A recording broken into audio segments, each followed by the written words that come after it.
Hi everyone, hope you are doing well from wherever you're watching this channel, depending on your time zone. Now, it is confirmed beyond any reasonable doubt that William Samoei Ruto came to destroy the good work that was started by Mzee Jomo Kenyatta, Daniel Toroitich Arap Moi, Mwai Kibaki, then Uhuru Kenyatta. Nothing good coming from William Ruto.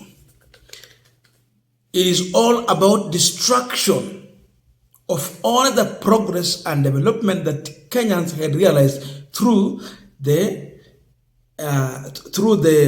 leadership that we have had from all these leaders. Imagine as of late, students, whether in primary school, whether you are in high school, you do not pay for medication.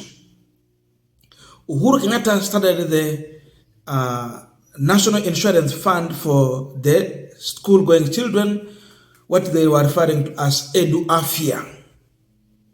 EduAfya was aimed at giving children going to school treatment free of charge.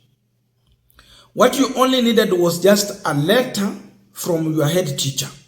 Then you go to hospital. I've been seeing students doing so. Unaandikiwa tu barua, unaenda hospitali, unatibiwa, unarudi shuleni. Kama imezidi, bas, hivyo. Lakini you don't pay any single shilling. You know what Ruto has done as of now? It is shocking that NHIF has ended the 9.5 billion school insurance scheme. Sasa, wakati shule zitafunguka, wewe ni mwanafunzi, ukigonjeka. Kama vile imekuwa desturi tu ukigonjeka unaenda hospitali unatibiwa alafu unaenda nyumbani, bora principal amekuandikia. Mambo hayatakuwa hivyo tena. Mambo yamebadilika. And it's not changing for your good, it's just for your worse.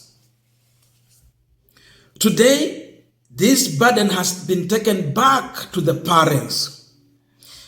I don't know. Sasa saizi tutasema ni watoto wa Uhuru ama ni wa Raila ndio walikuwa wanafaidika kwa EduAfya.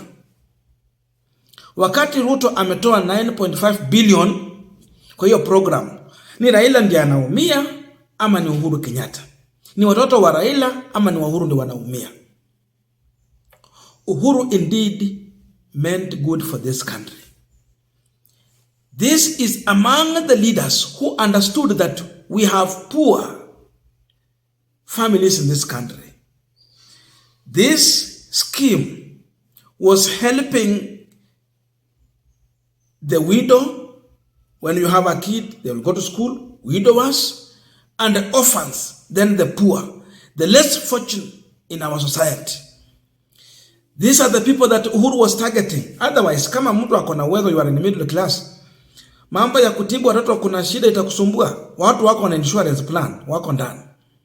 But this was meant to cater for parents who are not even in NHIF program. Because we know many parents cannot even afford to pay the 500 shillings. Hata ile 300 kuna wenye wako wanaweza. Uhuru akakuja na free health scheme.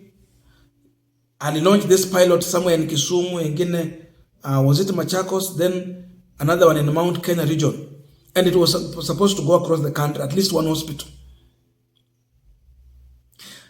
Sasa, Ruto wa matajiri amekuja kunyanyasa maskini. Kuna siku Atwoli alisema ya kwamba Ruto atabeba banki kuu apeleke Sugoi.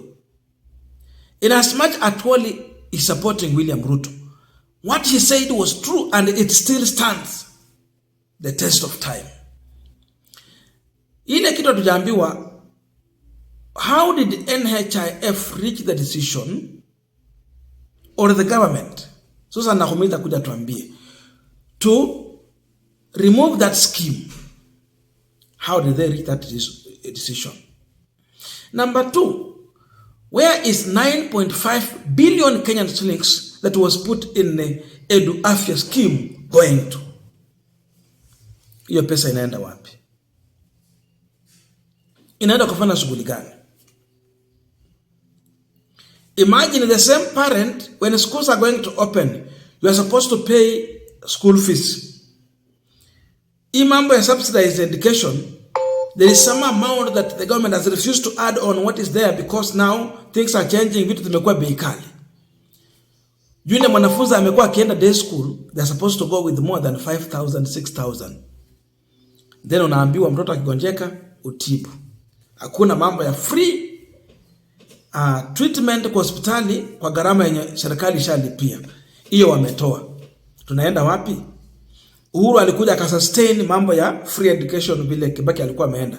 It's not free, subsidized. Hakutoa kitu yoyote. Lakini alifanya vizuri kwa sababu aliongezea mambo ya kusema EduAfya. Ikasemekana ya kwamba mtoto akigonjeka asiende nyumbani, akose kwenda shuleni, akose kutibiwa. Yeye tu principal andike barua, aende kwa hospitali atibiwe, arudi shuleni. Uhuru really emphasized on education. Uhuru was continuing with the good job that was started by Kenyatta, Moi, Kibaki. But Ruto has come to destroy everything. He has come to complicate everything. He has come to make life so much hard for Kenyans. He has come to oppress the poor. The orphans has no space to breathe. The less fortunate in this country have nowhere to run to. The government was the only intervention to run to when you are in a mess. And it was helping in a good way. President was to play a very critical role in one way or another. Indeed, Uhuru did it. But this one, hana huruma. Ruto hana huruma. Hana huruma na maskini. And this is the government they told us is going to be a Mamamboga government. The government of the poor. A man who understands the meaning of sleeping hungry. A man who understands the meaning of lacking money to pay for your health. Ama kulipa tu utibiwe.